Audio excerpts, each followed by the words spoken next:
Most people Googling Vero Beach, Florida are asking the wrong questions. I'm Sally Daley.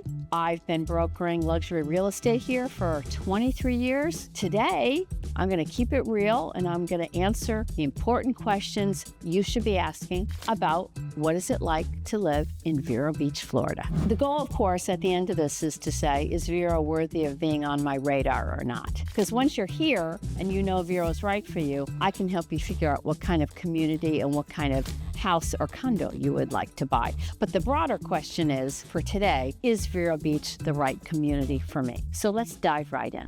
Is Vero for retirees and the blue hair set only? Is there going to be anybody with a bicycle or anybody ever giving out Halloween candy? Are there any kids and families around? I'm here to tell you that is wrong. Don't take anything at face value that you read. Always do your own due diligence. It may have been sort of true back in the day, but in the 23 years that we've been here, the biggest change has been the average age is young getting younger. What's happening is increasingly, I think because of COVID and also the generation that grew up here now aging and coming back and having their own families and starting to make decisions about where they want to raise their families. In the 23 years that we've been here, the age is young getting younger. And it's no longer just the blue hair set. And I think one of the biggest changes has been in the increasing presence of younger buyers and families here in Vero Beach. And what's happening as a result? I have to give a shout out today of all days. My friend Alden Bing and his partners have unveiled a launch of their hotly awaited new entertainment, dining, sports venue business called Hogan Yards. What's happening is developers and entrepreneurs like Alden are coming to town and having their families here and saying, we need more things for families and younger folks to do. So while we've always had gallery strolls and trivia nights and wine dinners, smarty pants like Alden and the guys from Salt and Pepper Barbecue also love them, are saying, let's create something that we would like to go to and let's make it happen instead of bemoaning that it doesn't exist. So they gave a shout out to an old citrus packing house, and instead of wrecking it and building it, they rebuilt the interior and have built food stations, barbecue, all kinds of games and stations for families to have fun, play cornhole. There's going to be live music. And it's a place where they are paying homage to the citrus heritage of the facility and in the design, yet creating something new to service the younger folks that are here in Vero and saying, we want families to come here. So don't listen to all those doomers that don't know what they're talking about. The average age has gotten younger and there are interesting things to do after 4:30. So really, Sally, is it really too boring? Depends how you define boring. If your idea of super fun is to wait for an Uber and hope they show up and go pay $25 for a cocktail at a very bougie place, fantastic. And maybe Vero's not your spot. Maybe Miami is, or downtown West Palm. However, we still have lots of action. There's a new distillery that opened up. Shout out to the guy that bought the old diesel parcel place and renovated it, and it's now a beautiful icon brewery. He's renovating a lot of the southern part of US 1 corridor. There's a new distillery, there's microbreweries, there's wine dinners, there are trivia nights. There are plenty of things to do, whether or not you belong to a country club. So it depends on what your idea of boring is. So do you have to join a country club to have a social life? I kind of just answered that. No, you do not. Broadly, if there's something that you're passionate about, whether it's film studies or whether it's Orca and volunteering and taking care of our beloved Indian River estuary and making sure that she remains healthy, or whether it's the Green Heart Tribe that's doing great things along Ocean Drive and planting and beautifying Ocean Drive. There's all kinds of ways. No matter what you're passionate about, there's going to be a group here for you. Is the barrier island really worth the extra cost it takes to buy there? And what about the risk? That is something that you need to sort out yourself. It depends on your priority. What I like to say is think about how you like to live. How important is walking biking, golf carting to the beach. If it's really important, pay the premium. You'll be glad you did. If it's not, and you say, I don't know, we're only going to be here half the year, or I'm not really a beach person, maybe it's not worth it. Because don't forget, we have low density, low profile. We don't have high rises. We don't have super crowded beaches, and they're all free of charge. The same house on the barrier island and just off could be $1 million differential. No joke. That's a premium. The question is it important to you? Proximity. This is another big one. Sally, we love Vero, but it seems kind of hard to get to. How do you handle proximity so far away from a major airport? Well, this is kind of an amended answer. It depends where you need to get to. What's good is, the past 3 or 4 years, our little municipal airport, begun by Breeze, shout out to Breeze, has more and more air travel into our little Vero Beach Municipal Airport. Meaning, with Breeze, you can get to Providence, Rhode Island, you can get to MacArthur out on Long Island, you can get to Newburgh and Westchester in New York State, you can get many different places. Secondarily, American and JetBlue are here. With JetBlue, you can get to Boston and JFK. Yes, Boston and JFK. So it has become easier. Well, what if you don't live in any of those places? Well, you're going to be about an hour and 15 minutes from Palm Beach and about an hour and a half to Orlando. So you're equidistant. We do have the Brightline that we've talked about before, which is high-speed rail that can take you all the way down to Miami in a New York minute, and it's a great ridership experience. So the news is better than it was, and we've seen an increase in folks from New York and parts of the Boston area willing to consider Vero, who previously had said too far away from an airport, because it is no longer. What about the public schools? Do we want to have our kids in public schools, or are there alternatives? One of our biggest surprises coming down here 25 years ago, or whenever we did, was the array of options that you have that we did not have in the Northeast. What do I mean by that? There are public schools. There are parochial schools. There are private schools that are more traditional, like St. Edward's School. Shout out to them. And there's a whole host of new schools. There's a Willow School, there's Masters Academy, which is a faith-based organization. There are parochial schools, and there's a beautiful new school started by a bunch of local fellows and their families called Vero Classical School out west of town, and it's based on the classical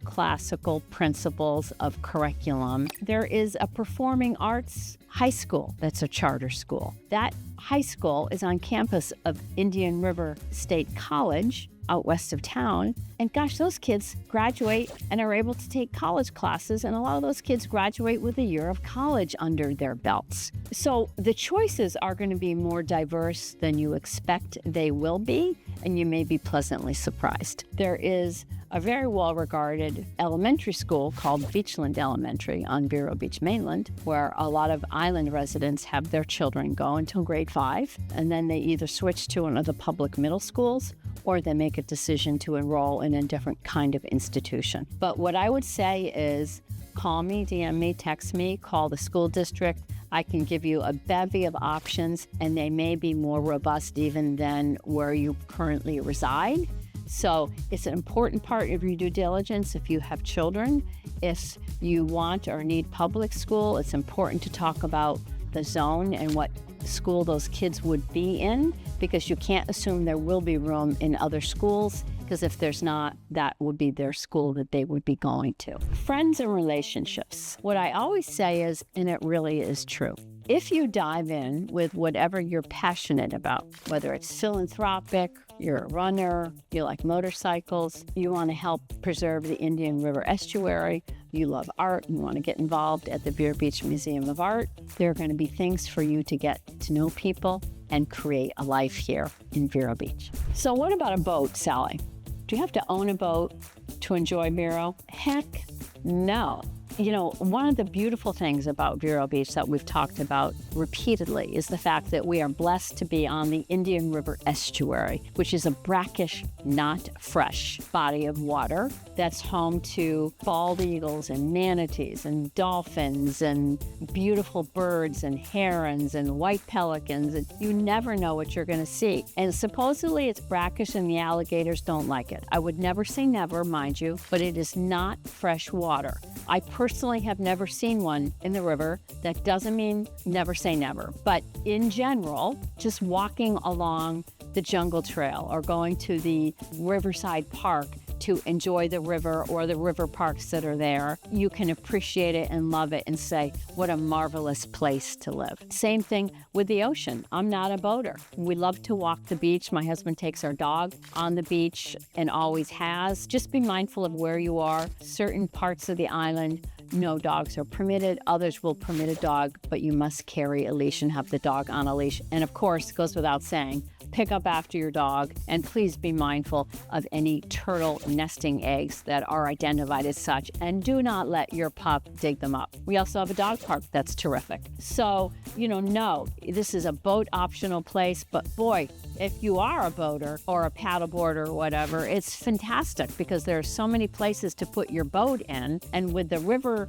being an estuary and different species of fish and spoil islands to tootle around and manatees to see and dolphins, and on the ocean, it's the same thing, all different species, and it's like two different bodies of water to play in. And as the crow flies, we're only about 3 miles to get to the Bahamas for deep water fishing. Is it true that Vero is stuck in the past and resistant to growth? No, hard no. Vero today looks a lot different than it did even 20 years ago, 25 years ago when we first moved here. Vero is not stuck in the past. Vero wants to preserve what makes Vero Vero, which is low density, no high rises, respect for what is, respect for the river, respect for the ocean, respect for the manatees and our beloved live oaks. That doesn't mean we're stuck in a time warp. For example, voters recently approved and said, yes, go forth with a project we've talked about before known as the Three Corners Project, where it's a large tract of land that was formerly occupied by our power plant that is no longer making power and the adjacent parcels nearby.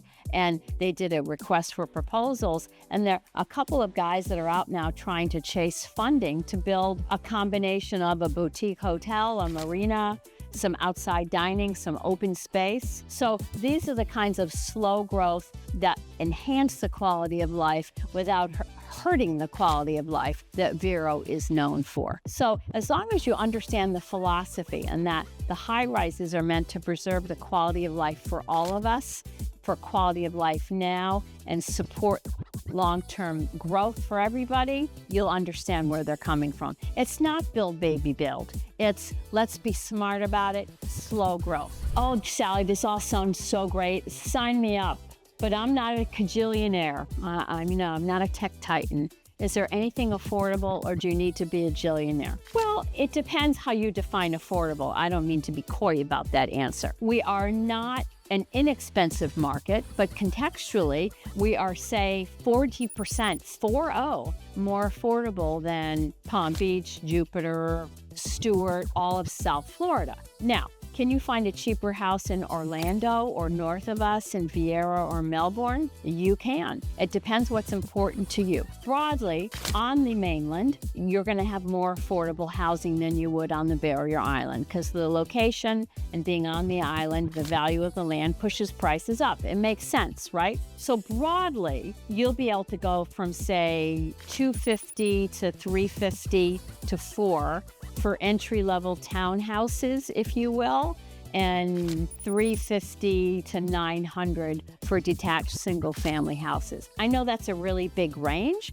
but it depends on what you want. If you want amenities, if you want the Disney World amenities in your community, that's probably going to drive the prices up as well as the cost of ownership.